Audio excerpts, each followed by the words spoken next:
மன்னார மாதிதெல்லாம் என்னாலே அது மாறுமா?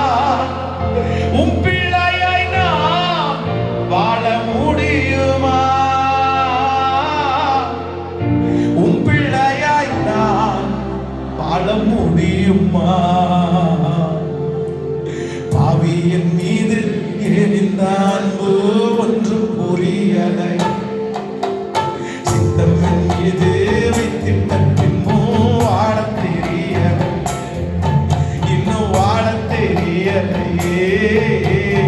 பாவியின் மீது இந்த இருதயம் உடையட்டும் ஆண்டவர்,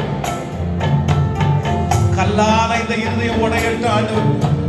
வாழ தெரியலை, இன்னும் வாழ கைய மேல உயர்த்தி தேவனே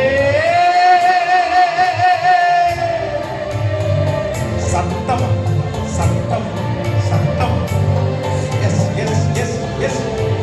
ரெண்டு கையை உயர்த்தி தேவனே. எஸ், அப்படிதான் அப்படிதான் அப்படிதான் அப்படிதான். கர்த்தர் நிறைய பேரை எஸ் முன்னோருடைய தலையெழுத்த கர்த்தர் மாத்திர தேவனே.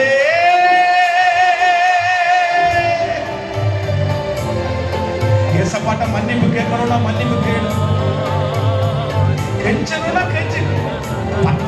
பத்தாவது மகன் இத்தனை 1000 பேர் இந்த இடத்துல இருக்கிறீங்கல்ல. எஸ், காணாமல் போன ஆடை ஏசப்பா தேடும்படியா வந்திருக்கிறாரு, தேடும்படியா வந்திருக்கிறாரு. நீ ஆண்டவருடைய தோட்டத்துக்குள்ள இருந்த, நீ ஆண்டவருடைய பக்கத்துல இருந்த, ஆனா சத்துரு உன் ட்ராக்க மாத்தி உன்னை எங்கேயோ கொண்டு போயிட்டான். நீ உன் பாதையில இல்ல, உனக்குரிய வழியில நீ இல்ல, நீ எங்கேயோ இடத்துல தடுமாறிட்ட. சத்துரு எதையோ உன்னை காமிச்சு உன்னை ரொம்ப தூரத்துக்கு கொண்டு போயிட்டான். இப்ப உனக்கு வழியே தெரியல, உனக்கு திரும்பி வர்றதுக்கு வழி தெரியல, முன்னாடி போகிறதுக்கு வழி தெரியல. ஆனா கர்த்தர் மட்டும் நீ எப்ப கூப்பிடுவேன்னு எதிர்பார்த்துட்டு இருக்கிறாரு. நீ அந்த வழியில உட்கார்ந்து இயேசுவேன்னு கூப்பிடு. 99 ஆடுகளை விட்டுட்டு உன் ஒரே ஒருத்திக்காக, உன் ஒரே ஒருத்தனுக்காக இயேசு வந்து உன்னை திரும்ப உன் வழியில உன்னை நடக்க வைப்பாரு. உன் ட்ராக்ல உன்னை கர்த்தர் கொண்டு வருவாரு. Yes yes S.